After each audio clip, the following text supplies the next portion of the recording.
ঠিক যে বাংলাদেশের আমার মনে হয় যে বিগত এই 53 বছরে এই রকমের জাতীয় ঐক্য এবং জাতীয় সংলাপ হয় নাই, যেখানে সমস্ত দল একসাথে দাঁড়িয়েছে, সরকারের পাশে দাঁড়িয়েছে এবং সরকারের লাইনে থেকেছে।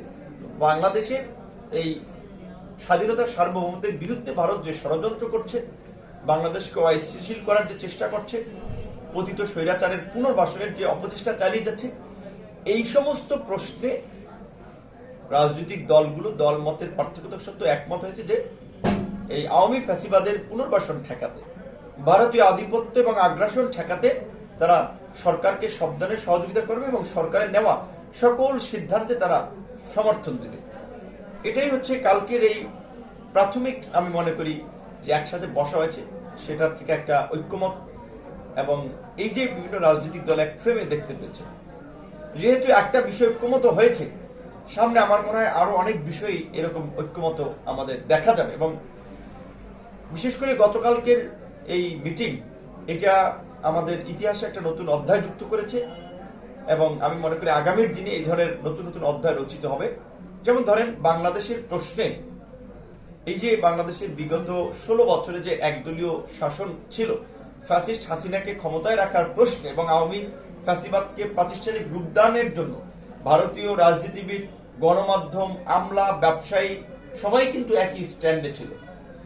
এমনকি এই শেখ হাসিনাকে আশ্রয় দেওয়া নিয়ে এবং ভারতের স্বার্থে, ভারতের এই দাস রাজনৈতিক দল আওয়ামী লীগের পুনর্বাসনের জন্য ভারতের থিঙ্ক ট্যাঙ্ক, বুদ্ধিজীবী, সাংবাদিক, আমলা সবাই কিন্তু একসাথে কথা বলছে এবং আন্তর্জাতিকভাবে বিভিন্ন দেশকে প্রভাবিত করছে। ইতিমধ্যেই আপনার হাজার হাজার কোটি টাকা বিনিয়োগ করে আওয়ামী লীগকে রাজনীতি স্পেস দেওয়ার জন্য তারা সমন্বিতভাবে কাজ করছে।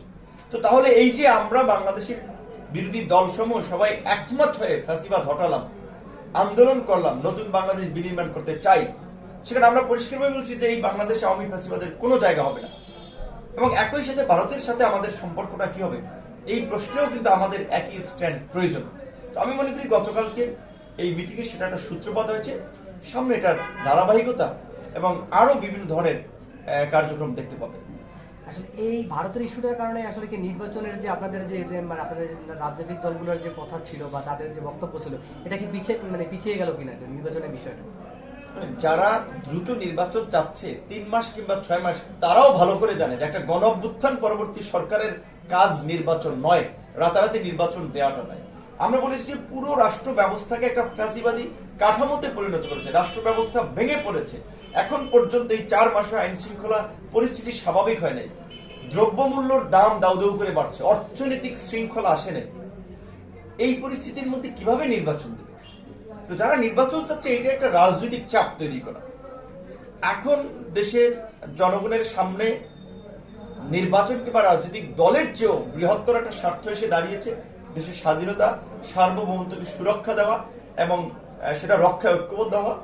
এখন ঐক্যবদ্ধ হয়েছে, হয়তো আবার নির্বাচনের কথাও সবাই বলবে, কিন্তু সবাই ভালো করে জানে যে অন্তত 2 বছর আগে একটা ভালো নির্বাচন সম্ভব না, কিংবা এই পরিস্থিতিকে গুছিয়ে আনাও সম্ভব না। নির্বাচন দিতে দিতে বছর 2 সময় লাগবে, এটা আমি আপনাকে বলে দিতে পারি এবং দেখবেন তাই হবে। কারণ যতই রাতারাতি নির্বাচন চান, আমরা বলছি পুলিশ সহ প্রশাসনকে ঢেলে সাজাতে হবে, জনবান্ধব প্রশাসন গড়ে তুলতে হবে, ফ্যাসিবাদের দোসরদেরকে বিভিন্ন প্রতিষ্ঠান থেকে সরাতে হবে, স্বাধীন নির্বাচন কমিশন গঠন করতে হবে, অন্যান্য প্রতিষ্ঠানগুলোর পুনর্গঠন করতে হবে। এই যে 10টা সংস্কার কমিশন গঠন করে দিয়েছে, তারা বিভিন্ন রাজনৈতিক দলগুলোর সাথে বসেছে, তারা সামনে একটা প্রস্তাবনা দিবে, সরকার আবার সেগুলো নিয়ে রাজনৈতিক দলগুলোর সাথে বসবে, সেগুলো যে পদক্ষেপ নেওয়া হবে, এগুলো করতে করতে কিন্তু 1 বছর চলে যাবে। ভোটার তালিকা হালনাগাদ করা, সীমানা পুনর্নির্ধারণ এবং বিশেষ করে সবচেয়ে আপনার চরম বাস্তবতা হচ্ছে বাংলাদেশে বিএনপি জামাত 2001 পরবর্তী ক্ষমতা থাকা অবস্থায় পুরো ইন্টারন্যাশনালি যে ক্যাম্পেইনটা করা হচ্ছে যে বিএনপি জামাত প্রো ইসলামিস্ট পার্টি এবং বিএনপি জামাতের আমলে জঙ্গিবাদের উত্থান হচ্ছে, এই ক্যাম্পেইন করে নানানভাবে কিন্তু বিএনপিকে একটা কোণঠাসা করা হয়েছে এবং বিএনপি সরকার আমলে দুর্নীতিতে দেশ বারবার চ্যাম্পিয়ন হয়েছে। সো এই গভর্নমেন্ট একটা দুর্নীতিগ্রস্ত গভর্নমেন্ট, এই সমস্ত প্রচার দিয়ে কিন্তু আন্তর্জাতিক মহলকে আপনার বলা চলে এই আপনার অনিলিমেন্ট ঘটানোর ক্ষেত্রে প্রভাবিত করা হয়েছিল।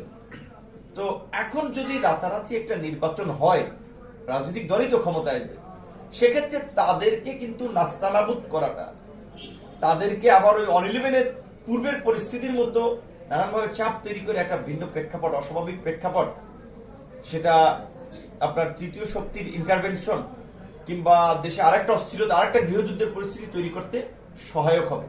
সেই জন্য মিনিমাম সময়টা যদি আমরা এই সরকারকে না দেই এবং ডক্টর ইউনূসের যে নেটওয়ার্ক এবং কানেক্টিভিটি, আন্তর্জাতিক যে গ্রহণযোগ্যতা, আজকে ইউনূস সরকারকে কেউ বলতে পারবে না এটা উগ্র ইসলামিক যে সরকার, তার আমল ইসলামী যে উত্থান হচ্ছে। যদিও ভারতীয় মিডিয়ায় ব্যাপক প্রোপাগান্ডা এবং অপপ্রচার হচ্ছে, কিন্তু ইউনূস সাহেবের যে বন্ধুরা আন্তর্জাতিক বা বিভিন্ন দেশে ছড়িয়ে ছিটিয়ে আছে, তারা কিন্তু তার পাশে দাঁড়াচ্ছে। এটা কিন্তু ব্যক্তি ইউনূসের কারণে আমরা এই প্রিভিলেজ বা সুবিধাটা পাচ্ছি। এটা কিন্তু আপনি রাজনৈতিক দলের প্রধান হয়ে সরকার আসলে এটা হবে না, আমি আসলে হবে না।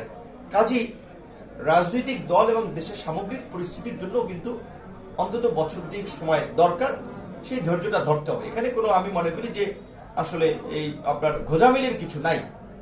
ঘোজামিলটা হচ্ছে যে সরকার মুখ ফুটে বলছে না যে তারা কতদিন থাকতে চায়, তাদের মুখ থেকে বলা উচিত। আমরা তো সাইড থেকে বলছি, সরকার পরিষ্কার বলা উচিত যে আমাদের নির্বাচনী রোডম্যাপ এবং এই সংস্কারের জন্য 1-1.5 বছর থাকা দরকার। তাই 1-1.5 বছর আসলে সেটা প্লাস মাইনাস 6 মান্থ 3 মান্থ হতেই পারে।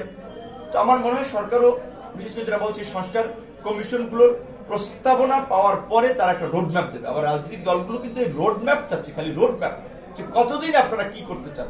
সেক্ষেত্রে তারাও যদি ক্লিয়ার করে, আমার মনে হয় না যে রাজনৈতিক দলগুলো তাদের এই রোডম্যাপ বাস্তবায়নের ক্ষেত্রে কিংবা সংস্কারের ক্ষেত্রে বাধা হয়ে দাঁড়াবে এবং একেবারে নির্বাচনের জন্য অস্থির করে ফেলবে সরকার।